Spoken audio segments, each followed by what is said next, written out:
Hello, welcome back. Nice to see so many of you. Nice to see you. And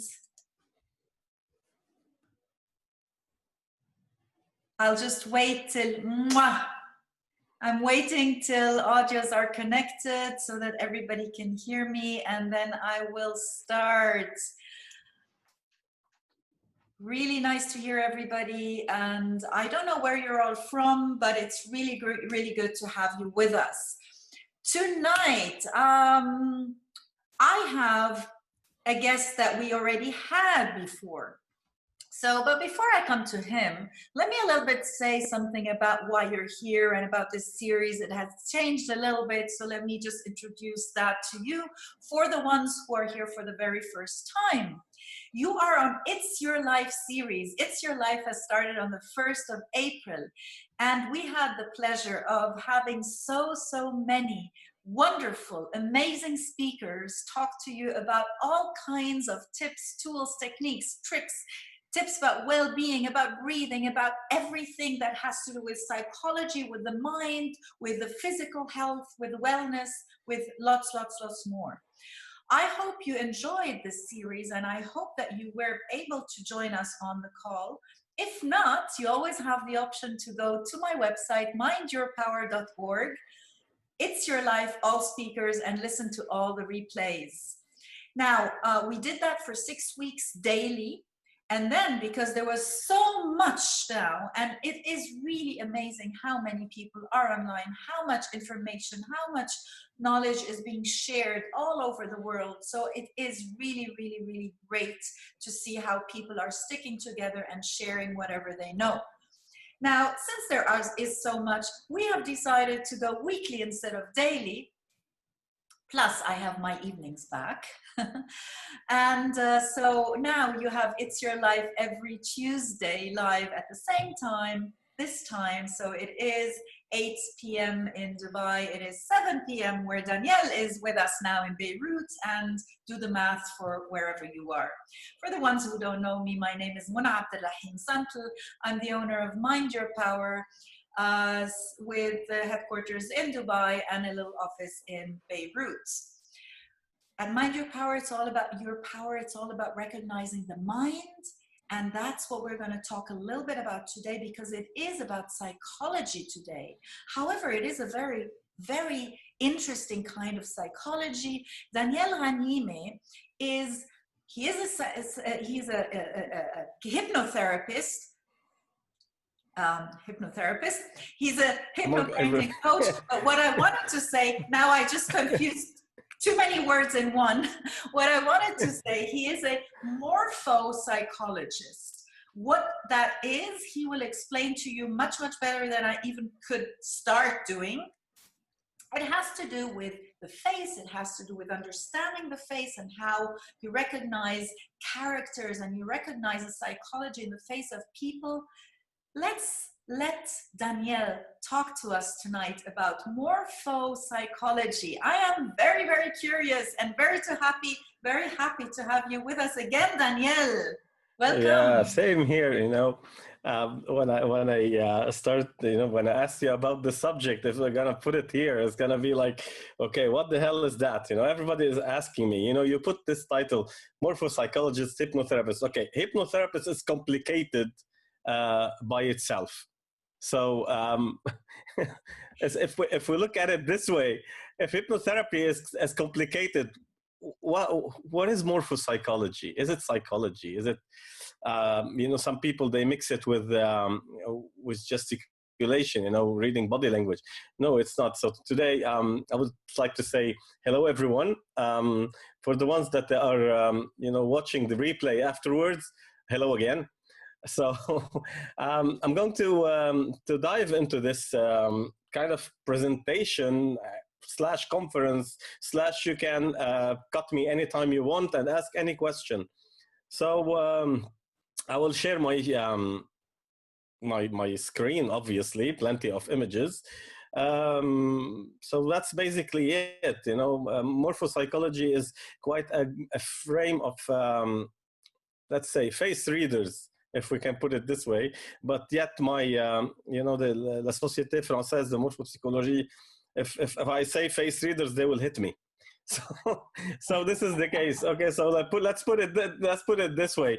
It is a tool that can be used by therapists, by recruiters, by criminologists, by salesmen, consultants, managers, you name it. So if you had the luxury of reading someone's face, how much would you pay for it? You will read it, like you see someone, and then you know almost what is it all about. But so let me start with putting it this way. So what is morphopsychology? That's me, Daniel, myself, a morphopsychologist of the French Society of Morphopsychology and a hypnotherapist. I put the NGH among other you know, bodies that I'm part of. So basically, we have an agenda. Oh, we have an agenda here about the presentation. But as I said, if you, how much would you pay to read someone's face like a book? How much would you do, or what would you do to see your compatibility with other people, the way to deal with other people? How should you react and interact with them? Should you shut up? Should you keep going? Should you give them information? Should you conceal? Should, you know, plenty of things are gonna go through this presentation, but the basics of this, it's not judgment. Okay, so most of the people, they think, okay, I look to the face of someone, and then I say, I hate this person, or I can't stand it. I can't stay in the same room with this person. And basically, this is the first impression. Yet, I managed through time that sometimes I get itchy around some people, and then I go, you know, I go through the process of analyzing it morphopsychologically.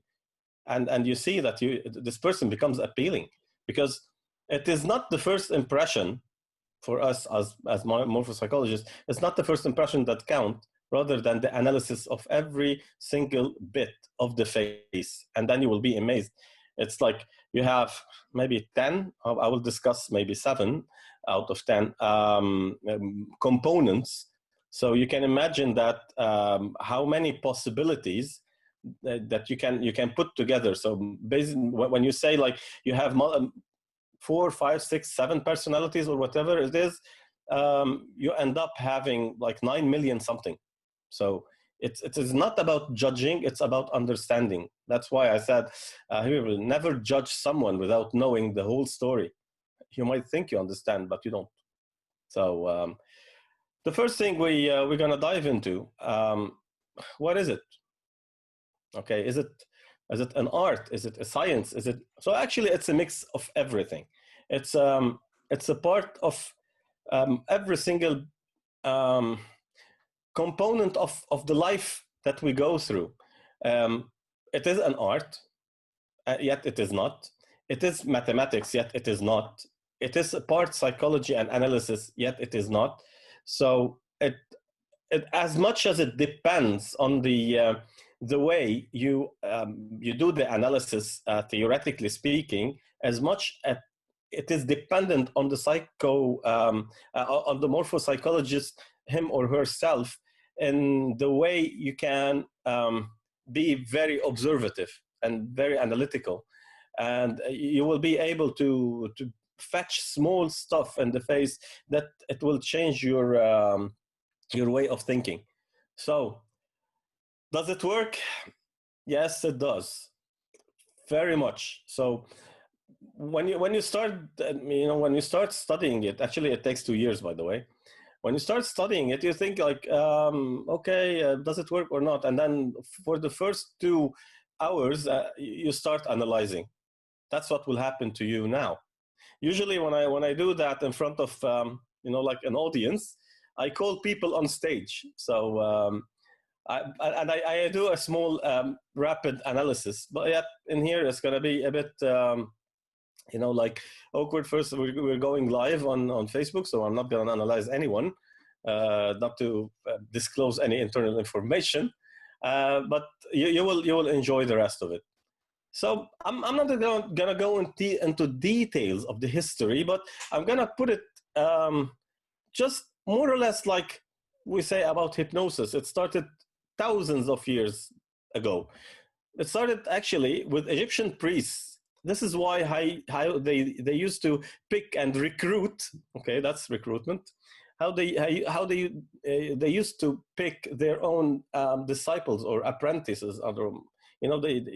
They did that. They read their faces, they analyzed them, and they saw the amount of receptivity and how they will do that. And then we went through the whole knowledge went to Greece. Everything goes from Greece. The good food too. Anyway, it started with plenty of philosophers that we know and plenty of mathematicians, even like medical doctors, if we can call them. So even that, it went through the years in Greece, and what happened later on, it just almost disappeared. But the Arabs kicked in.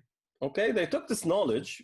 We know it in the Arabic, we call it ilm al-firasa. So the Arabs took this knowledge and then they worked on it, and then it went somewhere. It disappeared totally. Fortunately for the world, that Europeans dug in this knowledge. So you can imagine, it took about 1,000 years maybe to pick up this knowledge again. By Lavater, he called it physiognomy back then, and then again Franz Joseph Gall with the cranioscopy, and then you will hear plenty of naming, and then Carl Gustav Jung, who doesn't know that, the characterology, and you have the prosopology, and it goes on and on. Maybe some people, they know it as phrenology, but it's quite different. And somatotopic, it's like, I will go through them again. But what happened in 1937, a French doctor, that's why the Société Française de Morphopsychologie, that was founded by Dr. Louis Cormont. Louis Cormont, he was a psychiatrist. Actually, he was like the former manager of the adult Paris Saint-Louis Hospital of Psychiatry, and the founder of the Santiago de Nantes Hospital of Child Psychiatry Services. The guy was a psychiatrist. He took everything, okay, and he did the study over 20 years. So you can imagine that. The guy went diving into this information for around 20 years, and it is still under development. We still, put portraits and work on them in order to get like some sort of a theory over it, and put it in a frame of work and body of knowledge, and a very specific way to analyze in order to get the best of it. So you can imagine how many, like tens of thousands of faces were analyzed to get what I will be talking about now. So now you heard about Louis Cormont. I will ask you a question now. Maybe you're seeing this in front of you. So which, in your opinion, is faster, the red train or the blue train? So basically, some will think it's a no answers. Anyone? Someone gonna speak? Yes, please. I need an answer. Otherwise, I'll not continue. You can all unmute yourself and talk, or type it into the chat. Blue or red? Come on. Who is for blue or blue or red? Blue or red? Who's in for blue? Who's in for red? The white one. No, it's the blue, the red one obviously. isn't moving. It's not moving. The white one. Yeah, but if we look at them, which one you think it's faster? It's the blue, but because it's moving, blue that's train. all. Okay, because it's that's moving. That's the trick. Let's do something else. You want to move your house, okay? And then who can help you move? Okay, now people will look at the rock and will say, like, especially women, will say like, "Ooh, I would like him to help me." But let's look at it this way. Who would you think will help you to move? First one. To move what? The To house? move things. You have a piano in the house. You have a big fridge, a huge sofa. The bodybuilder. Yeah, basically something like that. So I'll go through that again. So which dog is, like would win the race? For the first one. Exactly. So you will look at them and you see like there are some traits, okay, that you look at it, it's like like the greyhound is like a snake with feet. It's like so aerodynamic, it goes fast, and it's like, and the bulldog is like, sitting there. It's like frontal, just squashed the face. The same as with the train. You look at the train, it looks like a door with wheels, like a huge fridge on a track. And the TGV on the other side with 300 kilometers per hour, it looks with the aerodynamic, you can see it inclined this way. Yet, on the other hand, if you look at those two, which one would help you? I can tell you one thing. Okay, maybe he has the muscles, but he doesn't have the energy. speed of thinking. The speed of thinking. Maybe this guy, the small guy, will come in with quite a nifty trick and will move your piano by putting some oil on the floor and just push it, while the other one trying to lift it. So it doesn't mean anything. So that's why once you just dive into it, you get your perception about the size, the shape, and everything. You have a perception based on the shape, on the facial, on the build, everything. So morphopsychology does not impose any predispositions. So if your face will look like that, it doesn't mean like you can do something this and that in real life. But what are your possibilities and what are your capabilities? I will talk about things related to work. So how some people, then they don't fit in a certain job just because they are such and such. So, what is it after all? It is, by definition, the studying of the personality of an individual by facial features. That's the definition. Okay, and this is exactly what we do. Morphopsychology is in no way related to the degree of psychologists. You can have a degree in psychology, yet you will not study morphopsychology. But if you study morphopsychology on top of that, like you do, like you study any technique, it will help you tremendously in analyzing the person in front of you and speak to them with the language they understand.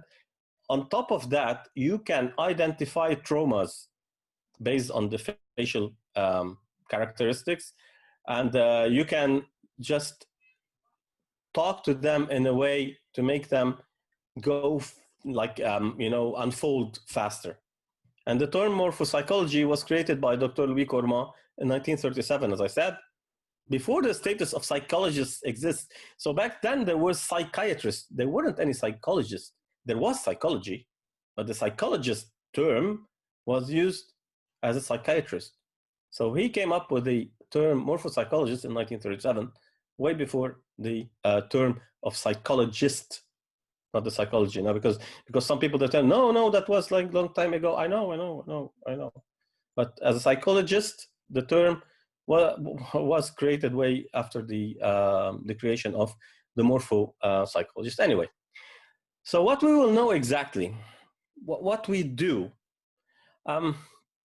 we will look at the vital resources, the way that the fatigability, or called in French fatigabilité, or the tiredness, the way if we have the resources for it, how we contact with others, how we interact, the privilege approaching modes. Are they shy? Are they introverted? Are they closed? They're open. The privilege operating mode. Are they fast, swift, or they take their guards and they wait? So this is what we will do. So basically, if we look at the first two, actually it's the first one rule of morphopsychology. We call it the rule of expansion and retraction. So in your opinion, which tree would attract more birds? The expanded one or the retracted one? Type in or say, just unmute yourself So and just shout it. basically, it's I guess, you know, for me, it's a big one. That should be it, you know. So the big tree, it's a form of expansion.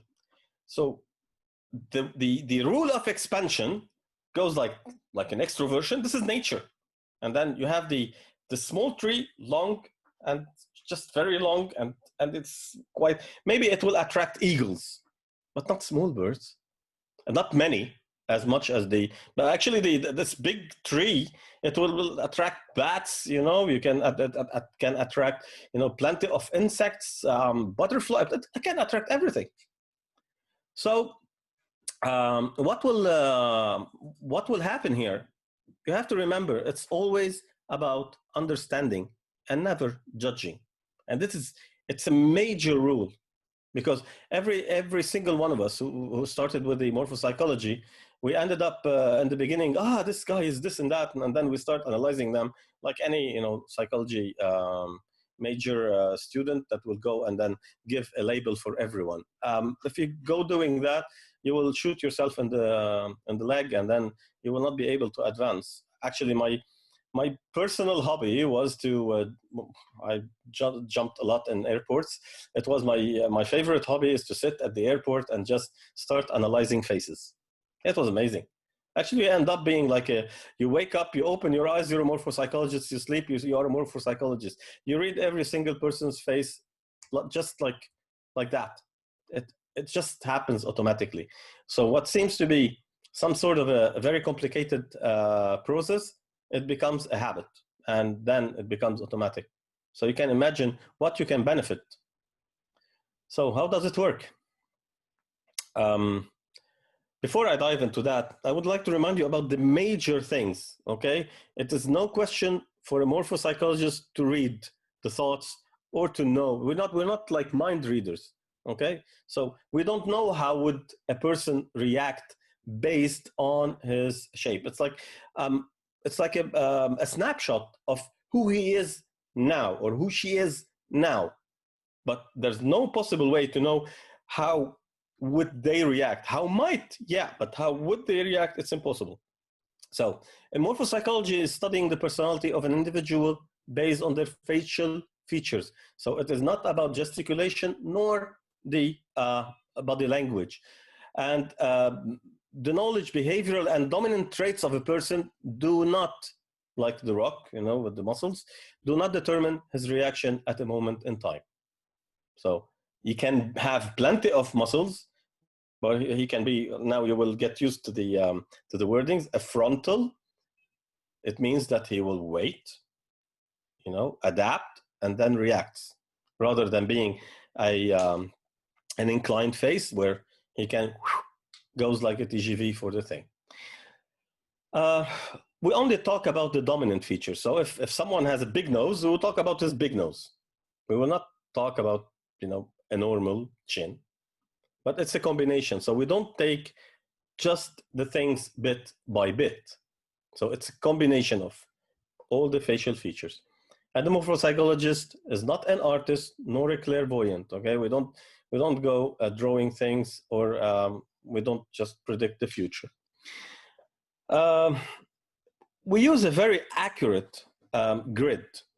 So now you will see it, and now you'll know what I'm talking about. So our procedure will go this way. We study the proportions of the face, okay? The width, the height, you know, the eyes, the nose, the mouth, the flesh, okay? So it's like plump, like, or like that. The form, is it round, inclined, straightened? It depends. The most important volume in the height. Now you will, in a bit, you will know what I'm talking about when it comes to the important volumes, because the face will be divided into zones, and then we discuss the most important zone among the zones that the face has. And on the other hand, you have the most important volume in the side. Actually, if you put like this way, you will be able to get more information also, as well as curves, forms, proportions. You know, you could have a big face with small eyes, or you know, just a small face with big eyes, big nose, big mouth, and that will make a huge difference in the way people react. So we're going to start with the what we talked about is the vital reserves. We talked about the vital reserves, you know, the proportion, the face width and height. So we have what we call a dilated, okay, like expanded, and we have the retracted. So you can see a huge, big, round ball in the beginning. This guy who is, that's the perfect dilated, by the way. This person doesn't exist, okay? It doesn't exist. If you go searching for a dilated person, a big person, you will not find. The only dilated being is, if we go back, it's the egg, you know, the female egg. It's dilated. It's a perfect dilation. It's round. And the perfect retraction is the sperm. It's a perfect retraction. But no one can, you know, remember how they were, if they were dilated or retracted. But in this case, if we get a bit, you know, advanced in time, after 9 months, you will get a dilated being. So when you look at the baby, you see the baby is round, you know. He wants everything, you know, like to himself. He wants to interact with everyone. He's there. And when you are so dilated, when you don't have any retraction, you're in stagnation mode. You don't move forward. You know, the baby when they're born, I don't think a baby gets like is born and then goes running. No. So babies are fully dilated. You look at their face and it's like a big bowl of flesh. So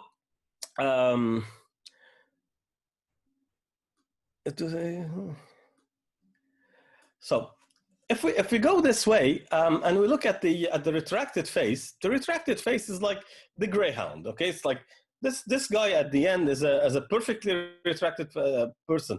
If this person existed, you know, if I will point out with the mouse pointer. I don't know if you're seeing it. This guy here, if it existed, this guy is in no shape or form will be able to sit still. You know, will be in continuous movement. Now you might ask, you know, is there any, you know, like half and half, 50-50, a dilated and a retracted person at the same time?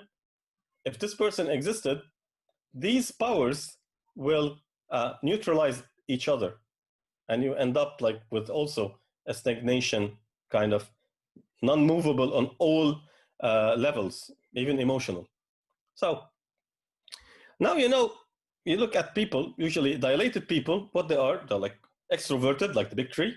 They want to interact with everyone. They want to talk to everyone. They want to, you know, like a dilated person, you cannot just stand there and wait for them to shut up. You know, you have to cut them through.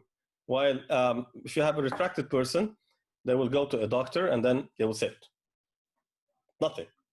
No. How are you? Fine. That's it. There. So if you're trying to interact with a dilated person, actually there are plenty of, well, like I said, like millions of personalities, but we're taking the two extremes here just for the sake of giving you an idea. If you look at the dilated person and the retracted person, you will be able to notice, actually each one of you knows someone who is like that, almost like that. So do your tests today. Now, if we go to the eyes and nose and mouth, what do we do with the eyes, nose, and mouth? Usually, we exchange, okay? We see things, we smell things, we talk, okay? So it's even the ears will talk at the end about them. So these, like, they are the absorbents, they are the receptors of the world. So you can imagine if you have a big eyes, are they like, they can see specific things, or they can see like a spread spectrum of view? What do you think?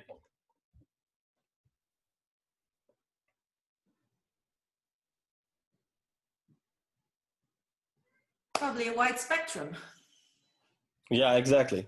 And if you see someone with a small mouth, do they talk a lot, or? I don't think so. So if they have the proportional we're talking about, so we're talking about the face and the proportion of the, the eyes, the mouth, and the nose. So they eat their words. Yeah, exactly.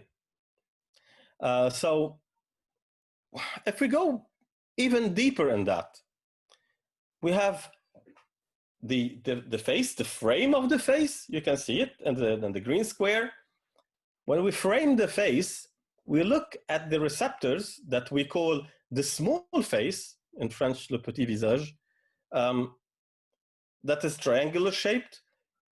Like if we reference them like to each other, if you compare them, in comparison, you can see them this way.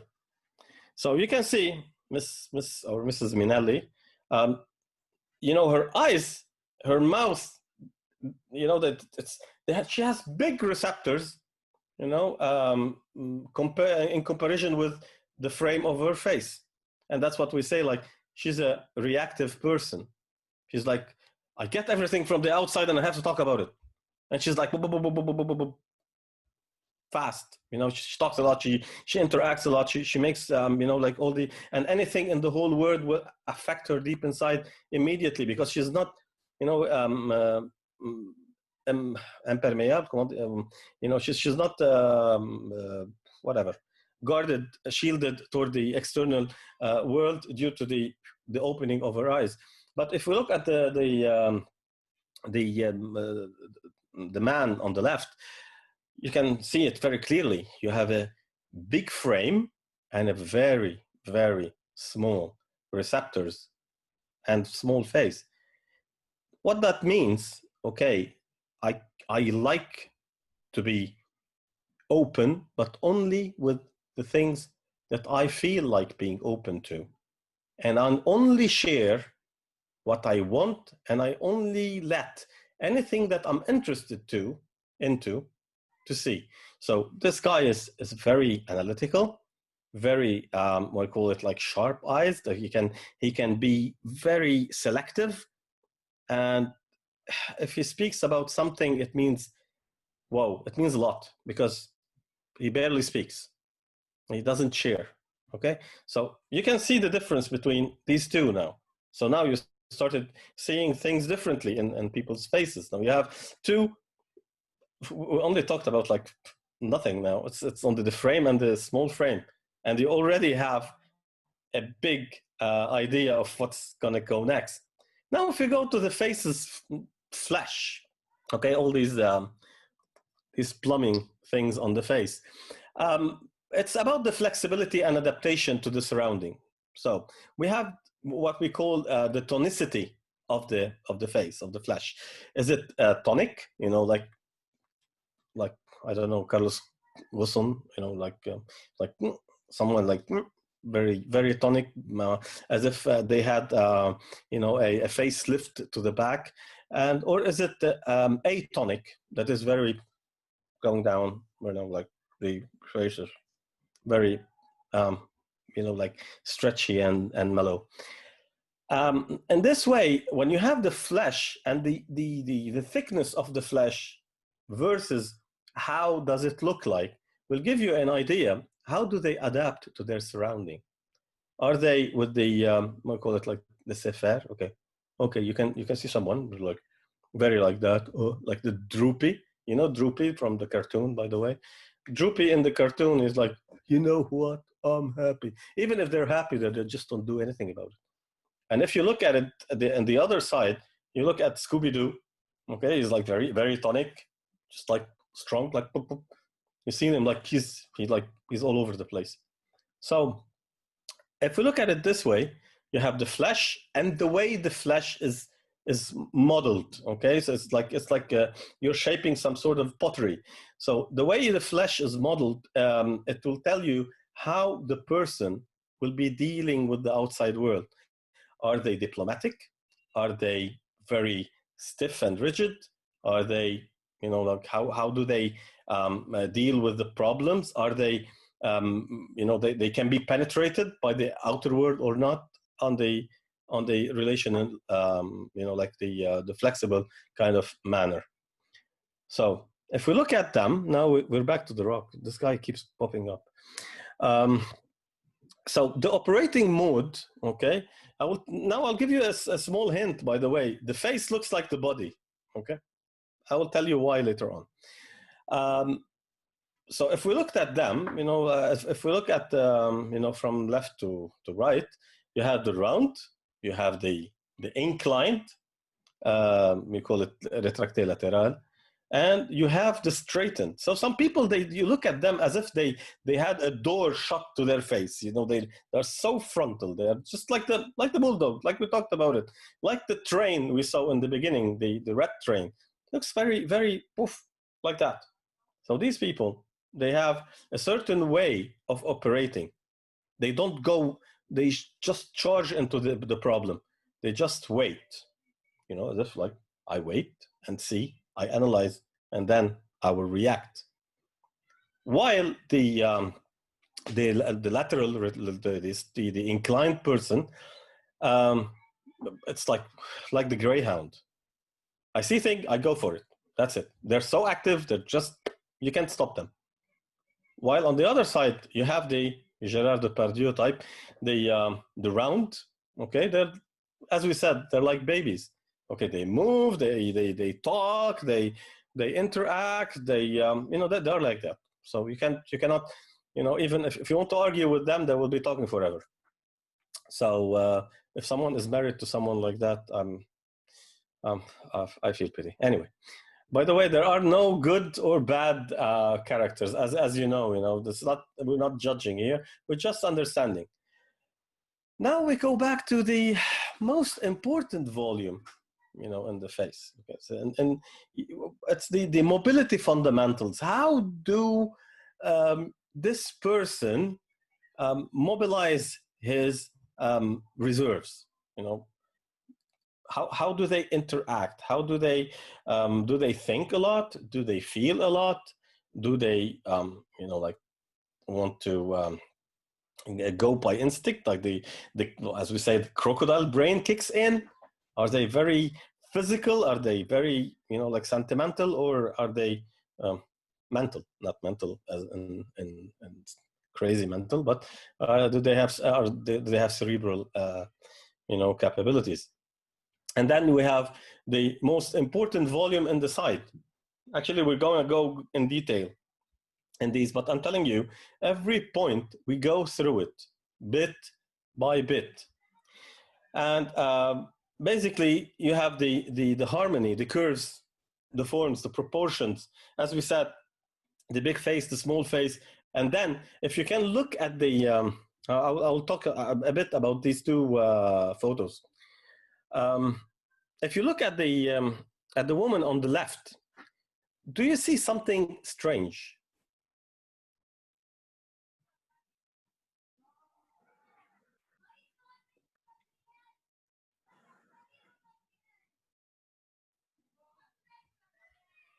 No?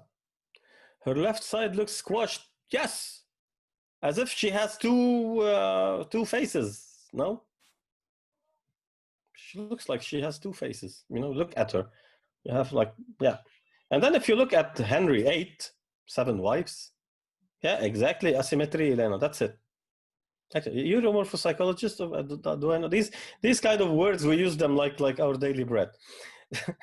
So, you know, Henry VIII, look at, there's something weird about Henry VIII also, you know, based on what we talked about before. It's a drop quiz, by the way. I'm not going to put notes, but anyway, no grades. So do you have anything weird about Henry VIII? I'll give you a hint.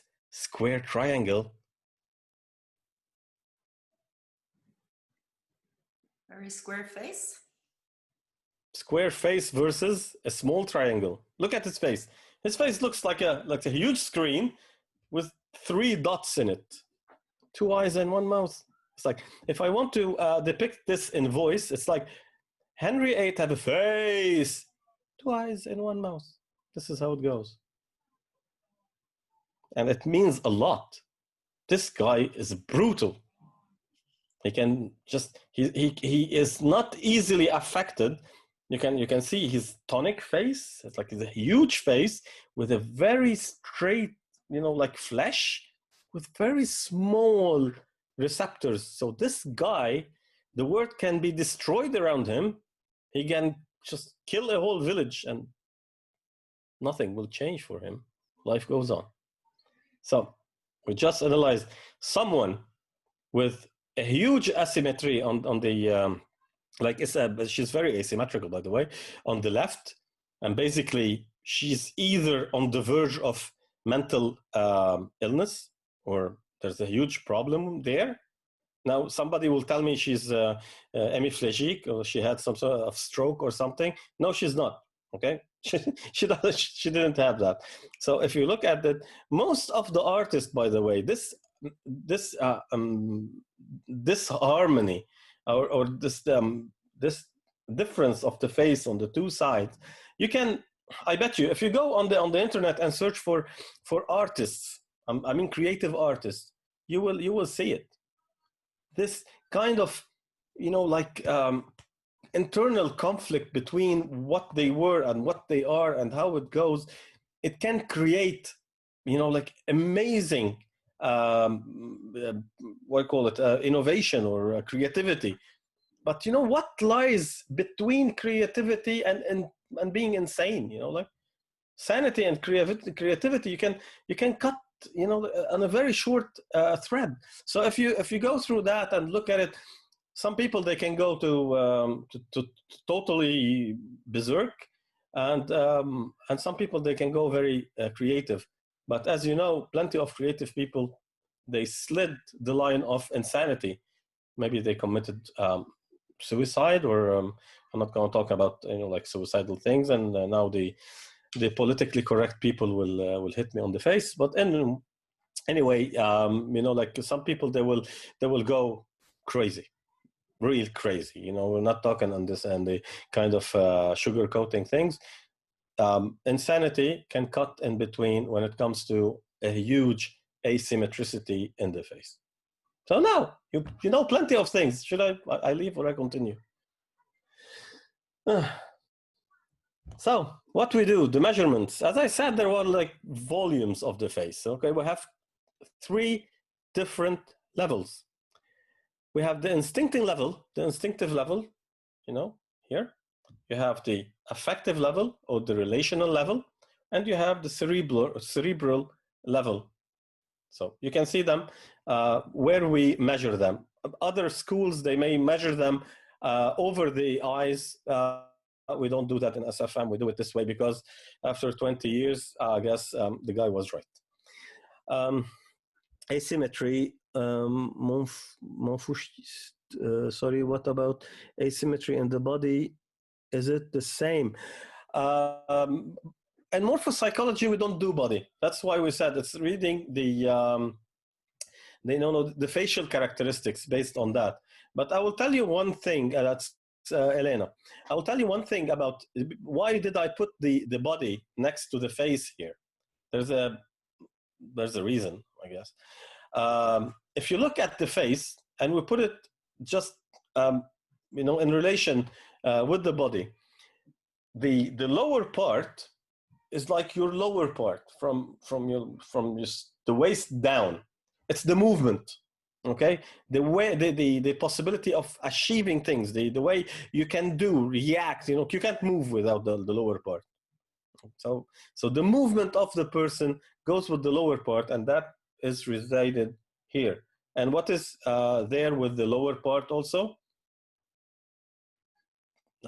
Genitals, okay? So it's about, sexuality. We eat, okay? Plenty of things.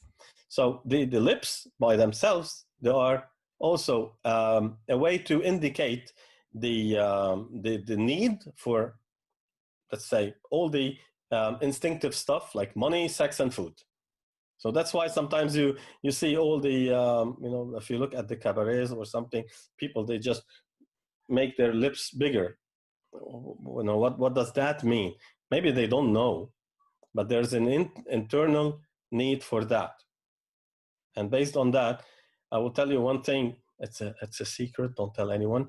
If you do a plastic surgery and your character is so imposing, believe me, later on it will be back like it was. Maybe if you have a long nose with a a bit bone or cartilage or something, okay, it's like that, and then you have this thing like that, and then you go to the plastic surgeon. You say like, I want a smaller nose. Okay, great. We break this one and we make it shorter. That's perfect. And then if your character is so non-changeable, what will happen? The cartilage will grow back again, but you'll have a shorter nose, but this grows back again. And there's a meaning for that too. Weird. So basically, when we talked about the lower part, that's the instinctive part, where the money, the activity, the sex, and the food, basically. That's the biggest part down there, and this is where you see the possibility of achieving. So the chin itself, it means like if you have a very pointed chin to the forward, it means that you have like this passion in achieving your projects, your plans, your work. You're so anchored in what you're doing. And you look at the jawline. The jawline itself, it means you have like a physical force. If you have the neck, like thick neck, you have the physical force to achieve that. It is possible to do it. So if you go back to Mr. Dwayne the Rock Johnson, we look at it: thick neck, big low jawline. The chin is very forward. I need that. It's someone who can go very fast into achieving his goals. Now, if we go back to the affective part, or ZA, zone affective in French, sorry for that. Spoiler alert. The affective zone, you have all the way that you are passionate about things. The relational part, we call it. So usually when we stand to talk about someone, with someone, you stand facing them.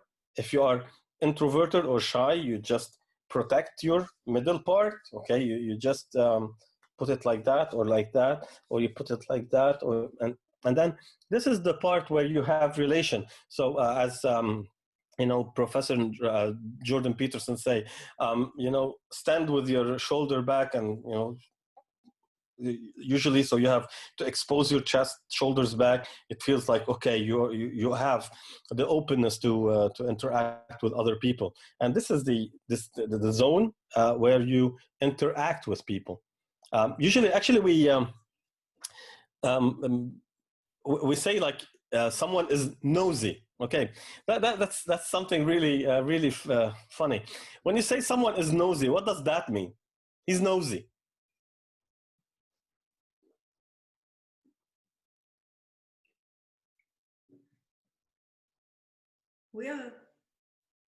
Yeah, exactly. Overlaying with hashur. Very, like I want to know everything about everything. There was once a joke. The one nosy person, they told him, "Stop your nosiness. We'll give you half of the world." He said, "Before I do that, can you tell me who will get the other half?" So these people, they cannot stand still and not knowing. And if we look at it, the nosy person, that comes from nose, and this is the nose. This is the way we project it toward the other.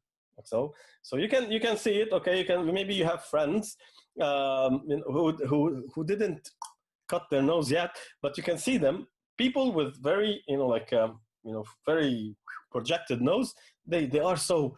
I want to know more. I want to know more. I want to talk to you. And depends. Okay, so it's a combination. If you have a very small, like mouth with basically no flesh on the lips and a very long nose, that means they will, get things frustrated inside because they want to know, but they don't want to ask. So you can imagine. Now we have only two. We talked about the nose and the mouth. So you can imagine that. But the nose itself, this is a small part of the nose. I don't know if you can see it. I don't know mine. How does it look like? in this, what we call it lobule, this small bubbly stuff on the nose in front, it means how much the person is into like the touchy-feely thing. We're not talking erotical in whatsoever shape or form, but sometimes you can see women that they have the we call it nez pointu with nothing here. It goes like that. Some people, they think they are very chic with that nose. Basically, this nose means I don't want to touch or nor be touched by anyone. Period. So some people, they are so, even their children, they don't show any affection to them. It's like, how big is, if you put some ink on your nose and you put a point on a screen or a board, you might see, how much you like it. It's like having a big Sharpie marker versus a 0.2 pencil. This is how much it's the difference between. That's the nose. So if we go through the nostrils, how open are they? How closed to the inner side? It means how open to talk to other people, and how reserved the person is, how they get their guard. If you look at the nose that goes backward like that, it means I introvert toward myself. I'm a baby. Usually we call it like a baby and baby nose. What does a baby, like how does a baby operate? Give me. I want to eat. I want to be held. I want. Nose back. I want everything to me. I will not give you anything except my diapers. Anyway, so this is a small bit. And then we go back to the cerebral zone. Okay, if I talk about that, it will take you, each part of these is a week, by the way. So the cerebral part, as it is mentioned, that's the way where we think. So I'll give you an example. Usually, you can see, some people say like he's a big thinker. Most of the time, they give you the picture of someone who thinks with a, like the hair is flying with a huge what do you call it, forehead.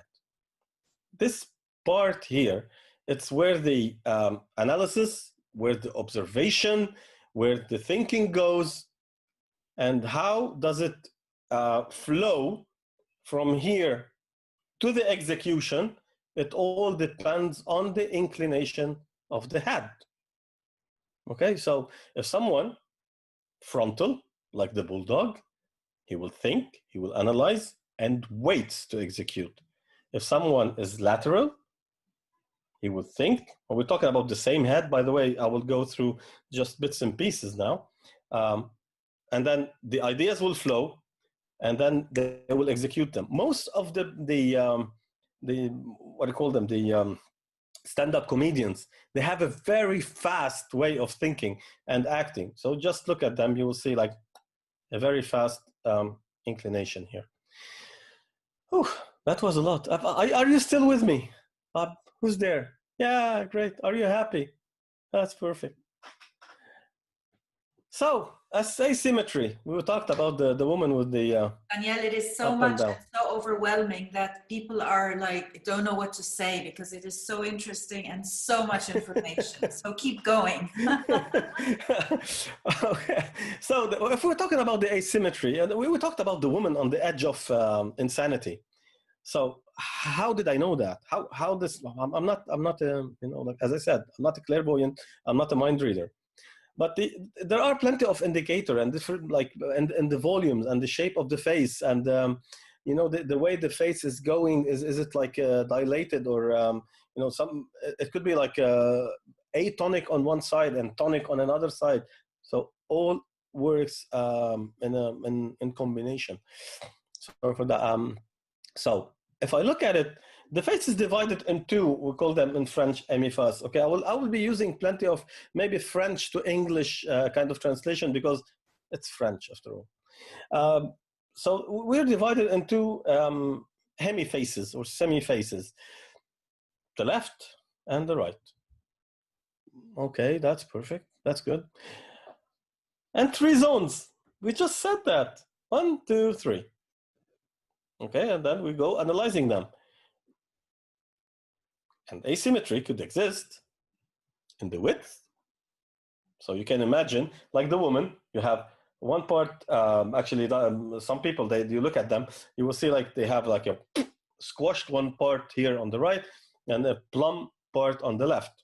So, and in the height, the woman there, she was like that, you know, something like going down from here, going up from here. So that's asymmetry. And then, sorry for that, in depth. Why the depth? There's a cross, we call it the cross of Pulte and Gary. There's a proportion, like 1/3, 2/3. If this is not respected, there is a dissymmetry and asymmetry in the way that the person may think and act. So if we go for the measurements, usually with children, we only use the cross. That's what I was talking about. And if we could put it this way, if we put the person in profile, you will look at it in the quadrants A, B, C, D. You have the cerebral activity, okay, how much they think, okay, and the quadrant B in the back, what we say actually in the back of their head. Why do we say things we don't? Why? And then it appears that there is a reason why we say in the back of our head. It's the imaginary receptivity. So you can as like morphopsychologist / hypnotherapist, sometimes I just look at the person by, like at that profile, at the side, and I know, how imaginative they may be.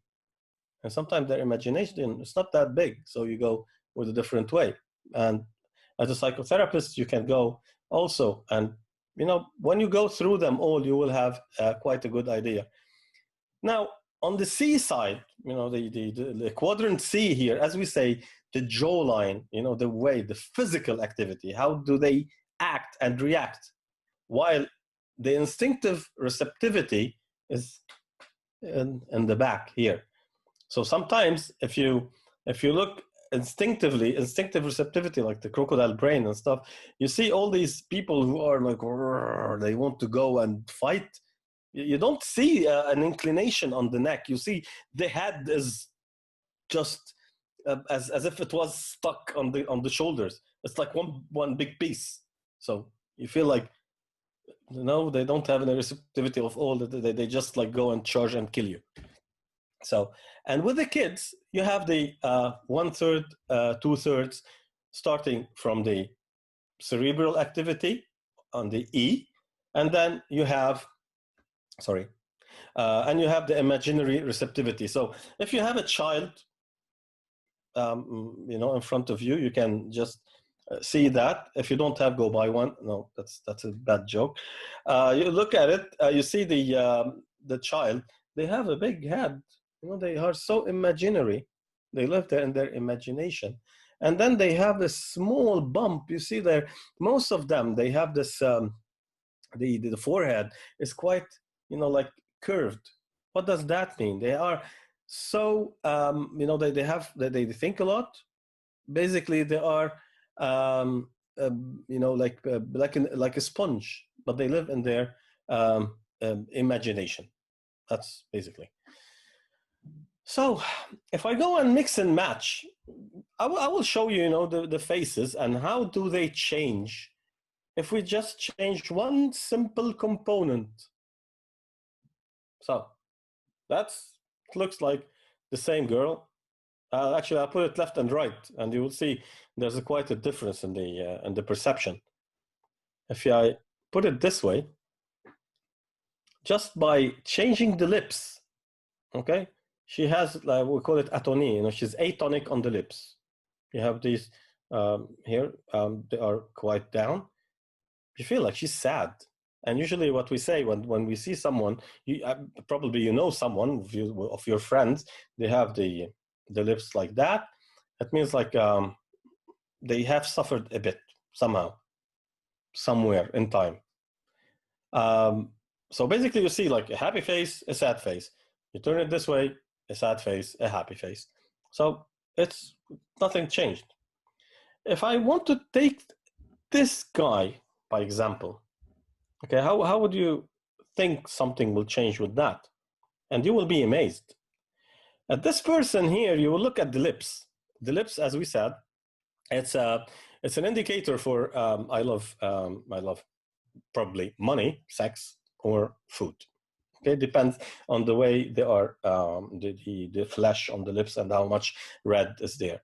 But if you look at these lips here, as if someone had a mask and they cut it open with a razor blade, that there's no lips there. There's just one line. Just by looking. So if I just go back, this person looks the same. If I put it this way, we have a kind person, and we have a very dry, rigid kind of school principal person. Okay, I don't talk much. I don't relate to you. I'm not interested in anything. That's it. That's the person. The other guy, he can talk to you like for hours and be, like joyful and happy. Though both of them, we call them dilated, expanded. So the way they interact, as we said, the way they react, it's, yeah. Exactly. Many politicians, by the way, they have big ears, and I will tell you why later on. You can you can look at their lower lips also. That's a secret. Don't say it to anyone. The lower lips, if the upper lips is small and the lower lips is going down, there is some. Okay, don't look at your friends and say later on, Danielle told me that if your lips is down, it means you're a liar, but there's the capability of lying. So, I guess Muna is just being amazed now. Well, my lower lips are much bigger than my upper lips, so I'm just thinking, I'm not lying. No, I'm not. Yeah, but you're imaginative. You can tell plenty of stories that don't exist. Right. You can create stories when you talk about things. You can create stories, and very convincingly you can tell people that, and they are convinced. This is what you do usually when you do in hypnosis. Yeah. So, it doesn't mean you're lying, but there's the way you present it. It will be given though it doesn't exist. Anyway, so we go back to this again. We have a big mouse and we have a small mouse. So I'm going to give you back the photo. So these are the same girls, and we move it on. It's the same thing, okay? So if you look at it, it's the same photo, same everything. And if you look at it this way, we look at the mouse and it says a lot, okay? It's the same eyes, everything. It's not like the eyes will say something, but you look at it, a bigger mouth with a tonicity on the mouth, it means like I am, like proud, happy. And the small mouth with lots of, like the charnu, or the flesh here, it's like, okay, I can't talk much. I don't have big mouth, but I want a lot. So whatever I need on the affective level, on the instinctive level, I can talk about it a lot. Maybe I will say it, but I will stay shut. That's why you end up being a bit sad. Now, I call it Nicolas Cage, though it was drawn way before Nicolas Cage was born. Anyway, so this guy, if we look at him, we have two things that we have changed here. Actually, three things. The first thing, look at the nose, okay? If we look at them from here up there, so we have the cerebral zone is the same, okay? So, and we go back down. If we get the affective zone or the relational zone, the nose here is straight, okay? And quite the nostrils are okay. The nose on the other one is a bit inclined and going to the inside. It's like some sort of an introvert. Actually, it says my way or the highway. That's my thing. I do these things. I do it my way. So almost here, while I'm open to what people will get. So I want relationships with people so I can control them. On the other side, you can look at the lips. The lips here are pretty much normal. You know, like you have the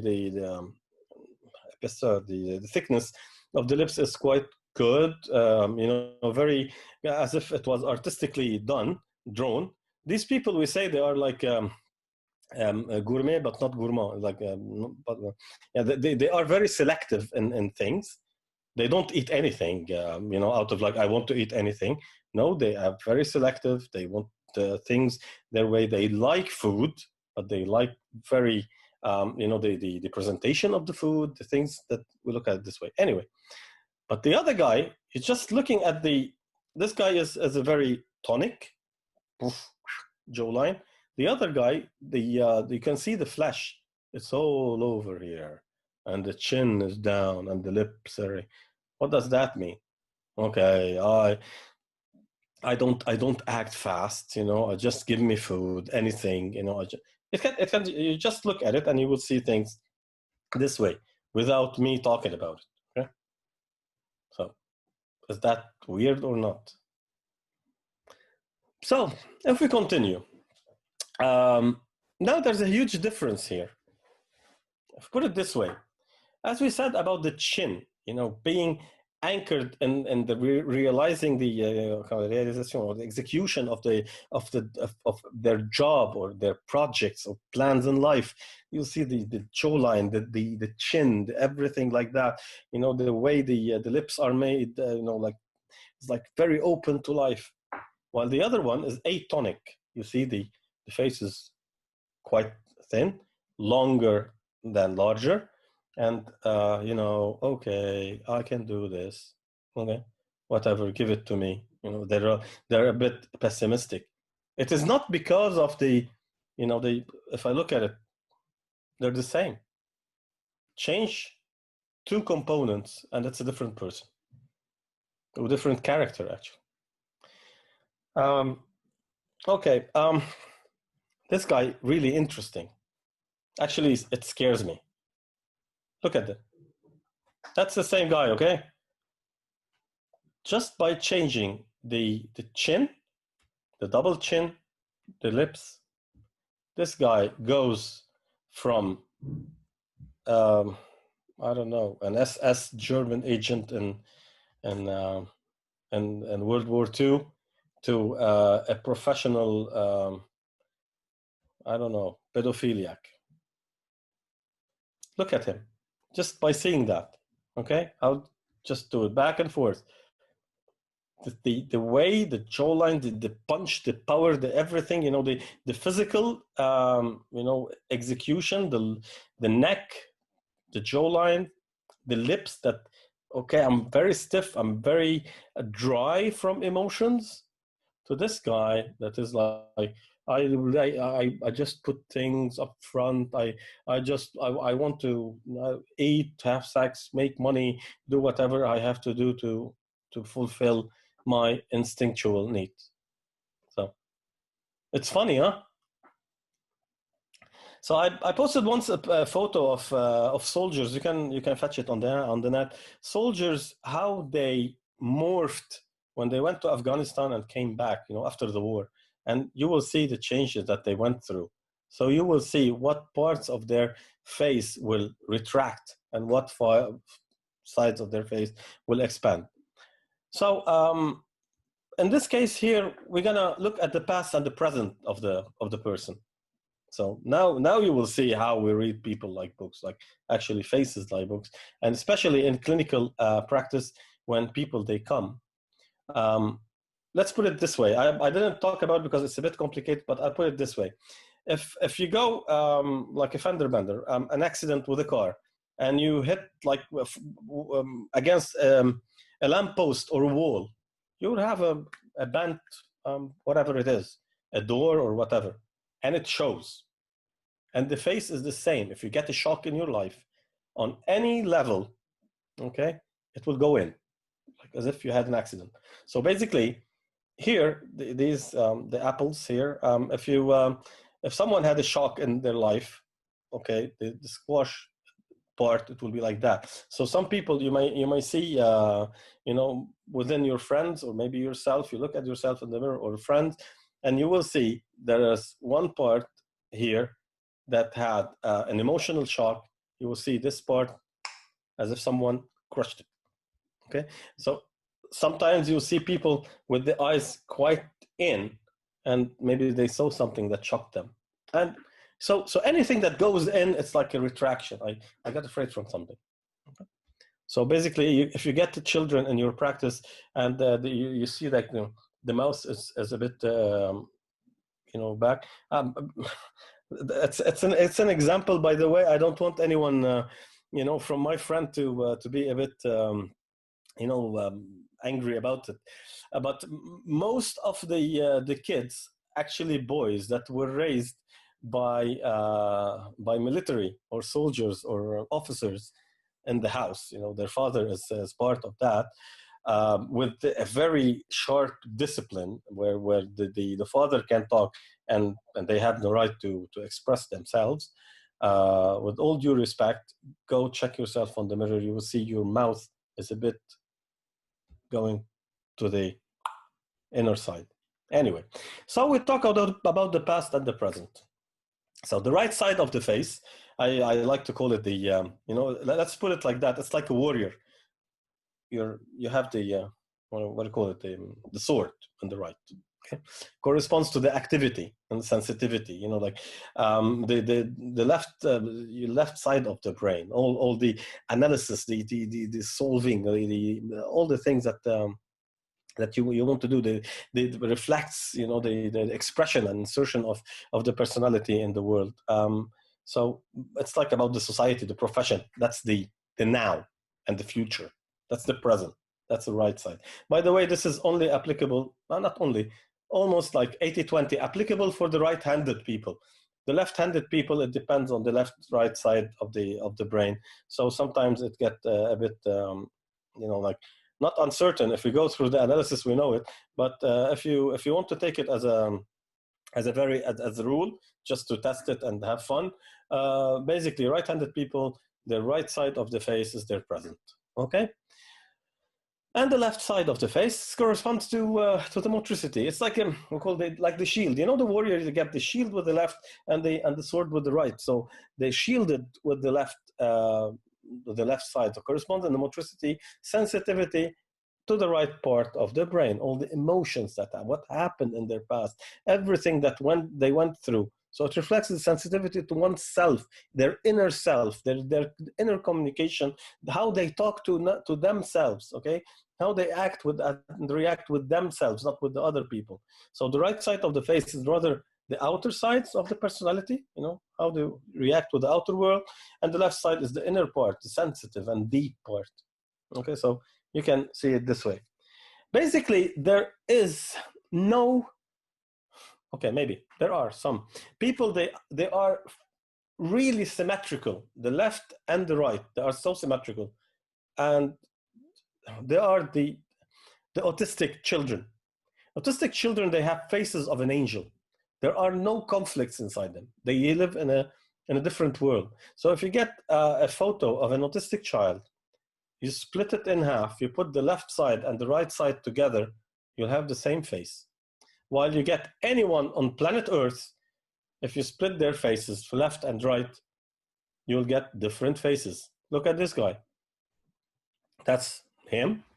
You get the left face, and you get the right face.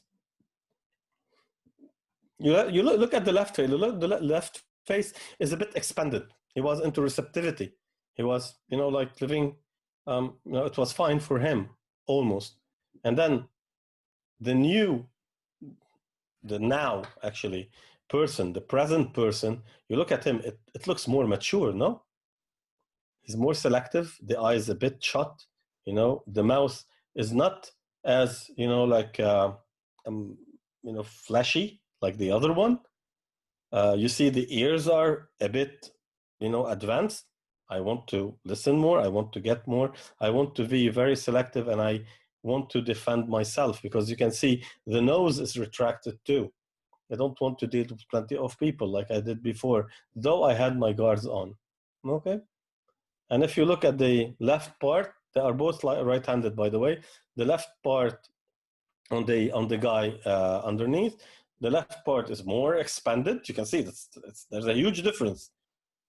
And the right part is quite straight, you know, like very, and in both ways he's like tonic. Okay, so it's what happened. He was expanded to the outer world, and then you can look at his cheekbones. Okay, the apples. You can see, whoops. You can see the you know, here the cheeks, they are squashed. So something happened that shaped his future in a way, or his present in a way that he's not as emotional as he was before. I'll give an example here of Mr. President. You can look at his face, okay? He used to be a soldier. And then he was the president of France. So plenty of things have changed. You can look at him. He's very tonic here. He's very, you know, like ondulé. It's like his flesh on the face is ups and downs, like, you know, like mountains. So the guy went from a soldier, someone who just goes and speaks in public in a way that this should happen, to someone who's very diplomatic.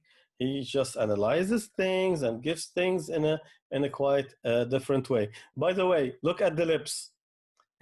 You have the lower lips, you know, thicker than the higher one. So that's what actually that was by mistake. So the people, they change. The only thing that doesn't change in the person, do you know what is it? The ears keeps growing until the last day of your life. Yeah, you can see, you know, our grandparents, you know, we look at them, they have like ears like that. Why? Where the hell did you get these ears from? But you know, not the eye itself, but the look. Okay, you can see kids, you know, small children. You look at their eyes, they scare you. Jesus, when you look at them and like they're so piercing, you know, and they grow up. So they grow up, they change the face, but the look is the same. Most of the time, like 99.99% of the time, the look is there. It's it. You see, like he has just that look. I cannot forget about it. So the look will persist. Everything else will change. I will talk about the ears. Remind me if I forget. So we're going to have a small case study. It's going to be funny. Okay, I'm not going to take any real people, because if I took real people, some people, they will tell me, yeah, okay, can you do this and that, and you do this and that, and you're right and you're wrong. So I decided to take Lucky Luke. Actually, thanks to a French, guy who did Lucky Luke, and it was quite inspiring. So I took his idea, and it was quite good, and it's a very good way to describe things. We both from the same society, so what the hell? I'm not getting any plagiarism on that, but it's quite nice. So if we look at Lucky Luke, how do you see Lucky Luke? If we don't know what Lucky Luke does, okay, let's say we have a picture of someone who looks like that, and we want to analyze him. We look at the face. He has a longer face, very retracted, squashed, okay, and you know, the eyes open, so he's not expanded. This is like he doesn't have this kind of a dilated, large. Yet you look at the small face, the eyes, the nose, and the mouth. They are very close to the frame, so he's like very, you know, like reactive. Plus, if we look at him, he looks like, I want to stay alone, retracted. He's an expert and accurate. Okay, look at the eyes. He's like very selective, and he knows what he's doing. And why is he an expert? Look at the chin. He's like anchored in the now. He knows what he's doing and how he's gonna do it. And if you look at the left and right side, as we said, by the way, he's right-handed. Why he's right-handed? I went on the net. I saw some pictures with him drawing the, his gun, and he draws his gun with the right hand. So that's why I know. I don't know him in person, by the way. So the guy is, if we look at him on the left side, Okay, if you look the left and the right side, his left, by the way, not my left or your left, it's his left. So if you look at him, you see a bit of a flash. Sorry, on the here on the, you can see the line here, and you see there is some flesh. So the guy had quite, you know, he can be adapted, okay? And on the his right side, it's pretty much you know, sharp. So there is some possibility of him being affectionate, but not to give a lot, you know, because after all, he wants to stay alone. He can't, you know, adapt to being with plenty of people. So if you get more affectionate, he has to drag someone with him. That's why he drags with him Rantanplan, his small dog. He gets, you know, like, and most of the time he leaves them behind him running. You know, it's not even affectionate to his dog, but yet he cares about him, and he cares about other people too. So he's a loner, an expert, accurate, adapted, right-handed. And if we look at his eyes, oh my God, very open, as we said. It's a wide information intake, and a very pragmatic person, because, you know, all the flesh, he has you know, the lips and everything. Capable of being warm without being affectionate, because he has the capability, you know, on the, you know, the cheek, but he doesn't want. It's not his strong point anyway. He can retain his powers. Okay, he can, but not very for a very long time, because he's retracted. He doesn't have lots of flesh, so he can retain his power. He can. That's why he has to act quickly, so that he draws, he shoots, and everything. It just makes the job done very fast, because if it takes too long, Lucky Luke can't hold it. Okay, otherwise we could have seen Lucky Luke running rather than riding a horse. So you can see the jawline for Lucky Luke and his chin, okay, and the way he looks, okay, and the inclination on the head here. So it's like he acts swiftly. So so he's a quick thinker. The idea goes from here, woo, down immediately, because he has to act fast.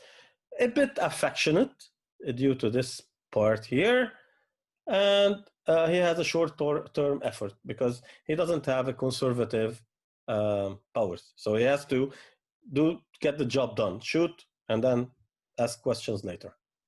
So in the summary, if we look at him, Lucky Luke is actually a lonesome, solitary person, rather than having a party with everyone every day. He doesn't like to be, you know, around many people, though he's warm occasionally. So, however, we must not rule out the fact that he is able really to involve deep feelings, because you can see the lips and the part of the face that is like a bit plummy.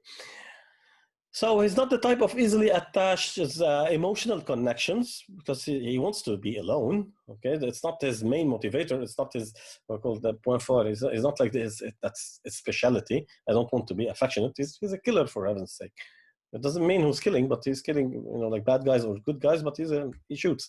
As a professional perspective, you know, if you don't know what he's doing, we recommend for Lucky Luke. Now we're giving advice for recruitment. We recommend for Mr. Lucky Luke a solitary activity of expertise and specialty. So I don't think Lucky Luke would rather be working in a restaurant serving plates.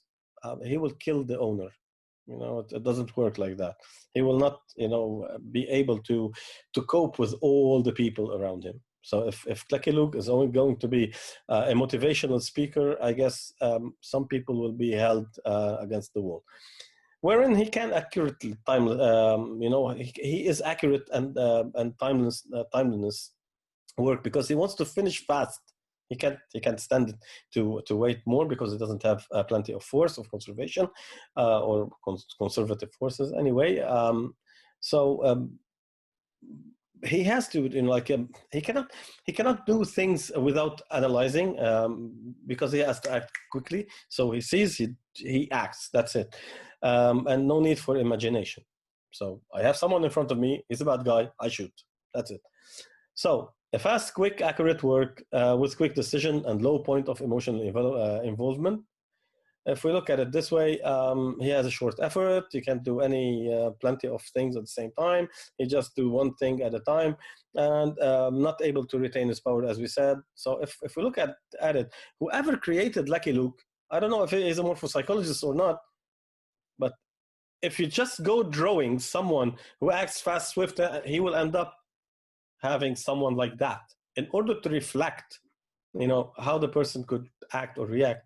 So you have to draw him this way, otherwise it won't work. So you can't work. You cannot put like Lucky Luke as some sort of a sumo wrestler on the top of a horse and expect him to just charge like that. So as I said,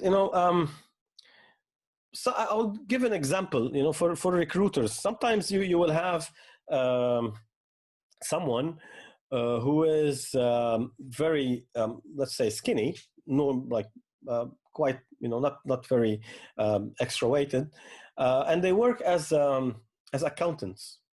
They sit in a stagnation, and they are, if you look at them, they are inclined or lateral, retracted lateral face. And these people, they work dynamically. They could be in sales better, but if they sit there and they work for a very long time, let's give options. This person cannot stand in sitting somewhere doing accounting. I don't know why they chose accounting, but if they sat there for a long time, either they will double in weight and they will change to cope with the type of work they're doing, because it requires someone who sits still, or they run away. Let's take the other bad thoughts away. They will leave. Okay, they will leave, and then they will choose something with more dynamic. Maybe they will end up doing, I don't know, being a personal trainer or something. They cannot stand sitting. So either we morph into something to adapt to a certain situation, or we move to a place where we feel okay with it as an environment. So as for the ear, okay, it's not written, but it's talked about a lot. The ear can reflect the self-confidence. Okay, so most of the politicians, they have big ears. Most of the motivational speakers, they have big ears. And if you know someone with small ears during your childhood, and now you know him as a person, or you know her as a person who is working with plenty of talk and managing companies, and just check their ears. They grew exponentially. Okay, so you will see there's a difference. So whenever, if you see someone with small ears, these guys are like, just okay, I'm a bit introverted. And if you see someone with big ears, they had quite a lot of experience in life. They are very self-confident. They know what they're talking about. They know what suits them to talk about anyway. So if we're talking about politicians now, they might be talking whatever, but they have the self-confidence to stand there and spoon feed you something that no one would eat. So basically, that was it. Yay! You made it. So if you're still here, okay, as I said, if you're reading this, we made it. Any questions?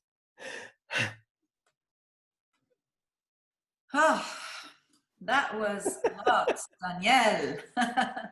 A lot to take in, a lot to understand, a lot of new things, and really, really interesting. Thank you so much. So who has a question, please do write your questions, or if you have a question, unmute yourself. While you're thinking, Daniel, what if someone is really outgoing and has very small ears? What does that mean? What is outgoing? No, outgoing. Outgoing doesn't mean I mean anything. Very confident and very talkative and speaks a lot and has a lot, and he has small ears. What does that mean? Why is it like this? Does that exist? Yes. Are you talking about someone? Yes. Proportionally speaking to what? proportionally speaking to their length of face, to the large, like the width. The ears are really small compared to everything. You can send me a photo. I will. If someone with small ears, and this person is outgoing, maybe they are working on themselves. It has been quite some years. You just wait ahead of the line. Okay, there's just a timeline, and you see their ears will grow up. Believe me, it happens. So if this person has been very confident in their life, from day one, okay, and then they have small ears, I need to see the picture. Okay. But this is not the rule. Okay, the ears thing, the ear itself is like 10 chapters, by the way, and it has plenty of things in it. But we're talking about just the size. Okay, the size of the ear. Basically, when you grow up self-confidence, some people, they go and then they work on themselves. They work on public speaking and plenty of things, and they go and just like work on their confidence. And at the end of the day, sometimes you see them, sometimes you see them as very outgoing, outspoken. You sit with them, they can't stop talking, but they are quite introverted. I want to stay alone when it comes to be with myself. I don't want to interact with anyone. I just do that because it makes me feel good somehow. So it is not in their nature, but they're doing it. But later on, if the confidence increases, basically the ear size will a bit increase. Thank you. We have a question here from Eve. I will send you the picture.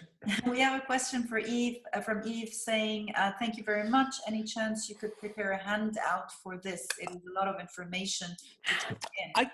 I can put handouts, but it's plenty of what I talked about is not in the presentation. So I can give you the presentation, but the thing is, it won't make any use. So anyway, I would urge you to when Muna puts it on YouTube, either you download it from YouTube and just go with the episode, okay, with the what we talked about. And if you have any questions, just send it to me, and I will be more than glad to discuss any part of it, because it's quite, on its own, it doesn't mean quite a lot. It doesn't. I can send it to you, but it's it won't do you any use. Daniel, maybe I can suggest, if you don't mind, to share the slide. Yeah, I will share it. I will share it. Replay, I'll put it just along the replay, because I think the interesting part is where you have the pictures, where you just hide them, and then it is interesting to see that. And this is maybe something where we could use that. So if you don't mind sharing, that would be great. Yeah, of course. We have another question. I have a client who went through severe trauma. Suddenly, her dermatologist noticed that her mouth is going down on the right side, the lower lip. Okay, that's something different. But if we're talking about it has to be tested for, because it went down on the lower lip. Okay, so it's not like I take a picture of something. If we're talking about someone who had trauma in the past, okay, the difference is going to be on the left. If there's something on the right, it means something happened now. But since it is the lips, what kind of trauma was it? That's the major question. So if since it is on this zone here, it's on the instinctive zone. So it's something maybe related to, I don't know, they lost lots of money, somebody sacked them somehow. But if you tell me somebody died, it could be someone who, who puts, like food on the table or something like that related to that. It's plenty of, it's not only the lip itself, it doesn't mean a thing. So each component of your face, you can imagine, how many components you have, and do the math of possibilities. So the lip, the shape of the lip, the way it went down, all the control, plenty of things they go into.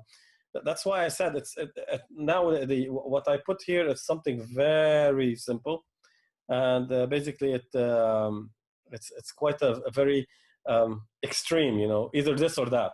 But what goes in between as a spectrum, it's indefinite.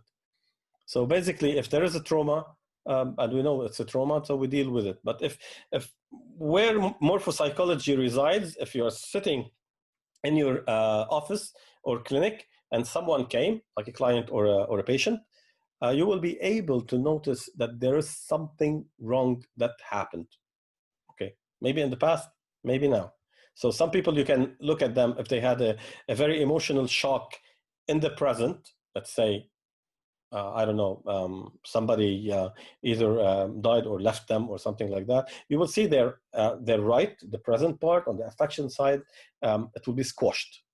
Okay, so they lost some affection. Unless someone else goes into their life, they will have their, like these apples going up. So if you can do no ماشي حالي, that's just fine.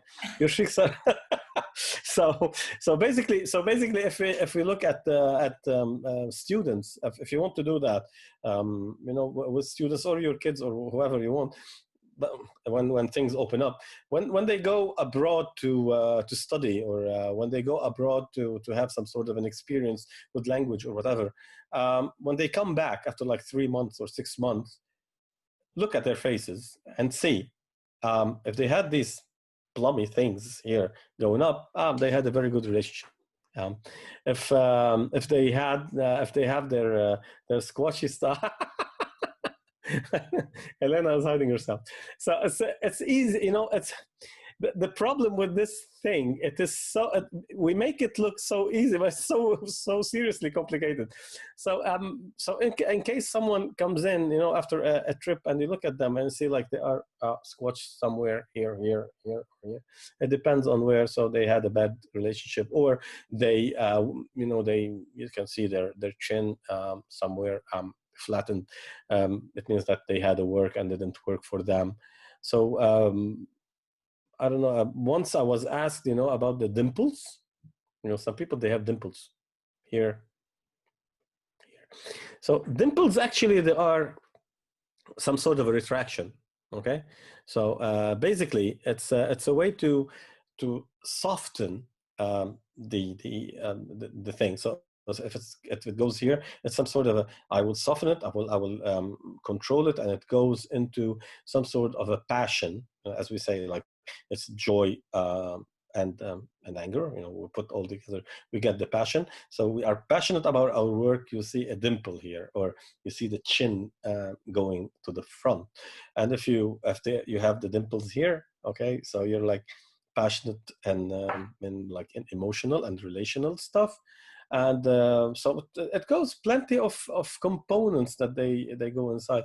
The things here, the streaks, plenty of observation and analysis, and the nose, the bump, the even this here, the hair on your eyelash, like so see with the eyebrows, so every single bit of your face is a whole. You cannot take one thing at a time. It's like we can say like he has a she has a nose that goes back, it means she's this and that. No, it doesn't mean that. And sometimes you see someone, somebody asked me about the plastic surgery. I talked about how things may come back, but sometimes you look at someone and you feel there's something odd. Okay, you see someone who's like very talkative, she likes people and everything, and you look at her nose, it's small. There is something wrong. And then you ask, did you have your nose done? Did you have a nose job? So how the hell did you know? I say like, it doesn't make sense. What doesn't make sense? Okay, this is my thing. Tell me, did you do a nose job? She said, okay, I had an accident. I had 12 years old. I was 12 years old. So basically, the nose was broken. Smithereens, an accident in the car, and the nose was taken away, the cartilage, the small, I don't know what to call them, and then the nose is smaller, but she's very talkative. So it doesn't add up. So you can see the things, it's about, the way things go. And sometimes you see people, they have a big mouth, okay, but the lips are very thin. Okay, they can talk, but it is in no shape or form. They have need of all the materialistic stuff, rather than sometimes they get anchored in their job, and they are so emotional. They can talk a lot, but they cannot. They don't. Like money, sex, and food doesn't make any sense for them. All they need is affection and love and relations with other people. And sometimes you can see people with they get in prison, and then you see their zone, the cerebral zone, goes bigger because it's impossible to execute whatever they're passionate about. So the whole thing here goes down like that, and the head goes bigger on the top. So it's plenty of components that there are in play. So we can talk for ages. I think we should have done. Maybe we should do a second session to continue, because so much information. Thank you so much, Daniel. Thank you all. Thank you all. Further questions? I know we've been talking since 1 hour and 45 minutes, so that's crazy, but it is really interesting. Whoa! Yeah, I know, Daniel. Any more questions from anyone? Okay, this is what happened to us in class. Any questions? If somebody asks a question, we'll hit them with the shoe. Okay.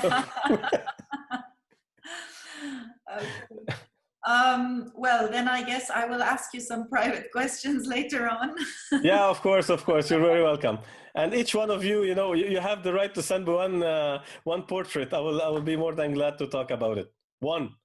As usual, all the information, the contact information about Daniel will be with the replay, will be on YouTube, and will be on Facebook, will be on LinkedIn, and will be on my website.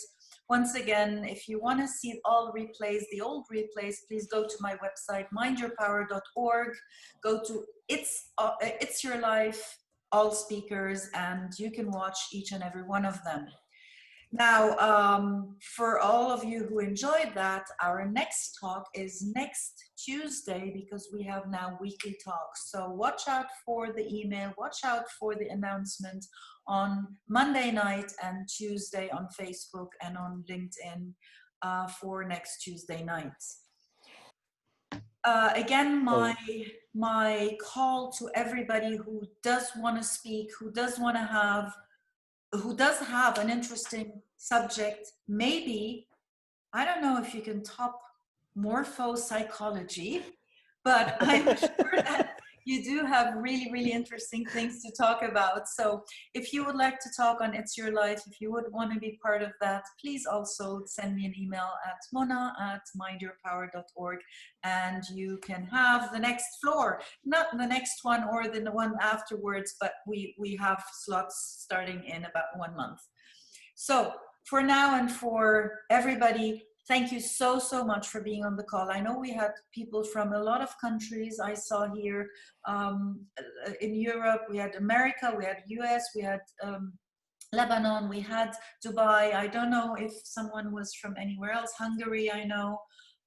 So I'm sure you enjoyed it. It was really good. Thank you so much for that long time you spent with us here. And also I would like to thank everybody who's watching now on Facebook, because we had it live on Facebook and we have a lot of people on there. And by the way, the replay is on Facebook anytime soon, anytime now, because it was playing all the time. So I love and leave you all tonight, and have a wonderful evening. Thank you so much, Daniel. It was fabulous. Thank you all. Thank you all, and see you hopefully next Tuesday. Thank you. See you all. Bye-bye. Daniel, before you leave. Okay, staying. What is the rings under the eyes, when it goes in? When it's okay. not here, does it mean something? Okay, so basically the eyes, when we're talking about the eyes, it's the flesh, okay? Yes. The guarding of if you're talking about yourself, if you're talking about yourself, let's say if you're talking about yourself or someone else, I have. We're okay, so I will. But that doesn't matter. Everybody knows. Yeah, no matter. So basically, what guards the eyes? Okay, if you look at the at the amount of flesh around the eyes, or is it the eyes, they come in without a lot of flesh? So the guarding of the eyes. So basically, if the wrinkles or the blackness, it is not only the blackness. So it's the combination of what the eyes will say. So basically, it's related to fatigability, you know, tiredness of long hours of plenty, maybe reading or you know, like staying late. And most of all, if I have to look, you know, straight, you know, if this if there's a white here, okay, some people, they have these eyelids, or I don't know what to call them here, they go down a bit. As much as they are tired, they just relax. So basically, people who are on like medicinal, let's call it, drugs, or anything related to you know, psychiatric drugs, this tireability that it shows like that here, you have the white between, because these things, they go down. So basically, if I want to look at the eyes from the color of the flesh and all these, it could be like dermatological, or it could be related to very tired hours of many you know, plenty of looking. Because basically, when we look a lot, we try to analyze, and we try to be picky, and we try to be observative. What we do like that. Okay, so this thing, when we relax, all these wrinkles will show. So how many hours and time that have been invested in the looking part. So if I want to just see the things this way, especially for someone who is on the, as I can see it, who is on the imaginative, that's one part, plenty of innovation and creativity. Also, I can see this.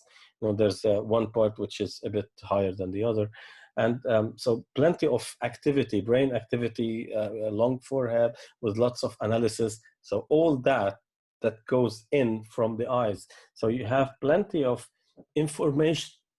Sorry, information that is being absorbed by the eyes that will give them a bit tiring. But in fact, there is plenty of like power of conservation. So basically, if I don't know if you turn this way, there is a jawline here. There is yeah, you're a strong person.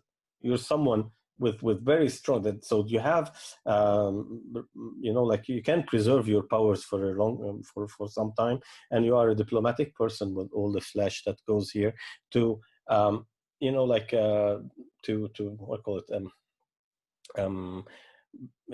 it makes it easier, or what do you call it, and Enrobé, pour enrober translate. le chocolat. C'est enrobé, mais pour affaiblir, ou pour هيك راحت الكلمة. Anyway, Adoucir. تتخفف هالحدية, just to so yeah, to soften the angular shape, so the physical part of it.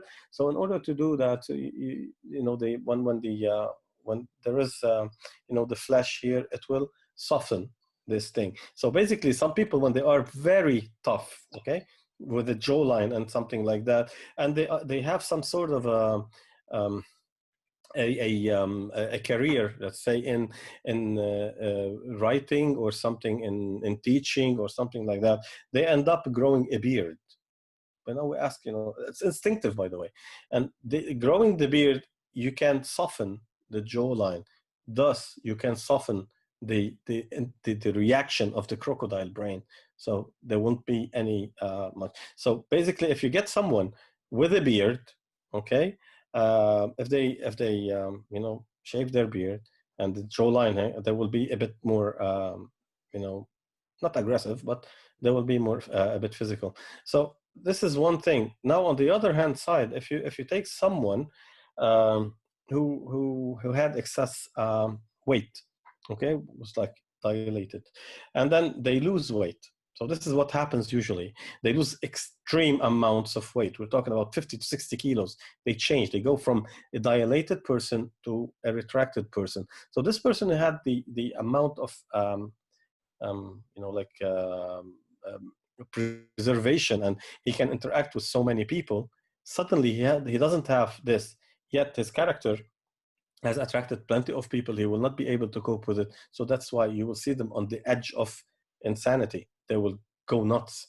They will have a huge conflict in their way. So sometimes if you see someone who is very talkative and very, very popular, not popular, we're talking like, like he's a very like bloody type, like plenty of things about, and then you look at them and they are skinny, and everything doesn't look like this person can, cannot be like that. You ask them, how many kilos did you lose? So basically you'll get the answer between 25 and 50. So so it's easy. Very interesting. Okay, I can see many people are still here, although we said goodbye. You could just not. Yeah, I can tell you, I did a conference on that once in Zook, and it was supposed to start at 9 and finish at 10:30. We left the place at 1:30 after midnight. Yeah. Well, thank you again, Daniel, and most welcome. thank you all of you one more time, and good night one more time to all. Thank you all. Bye. Yeah, good night. Bye-bye. Bye.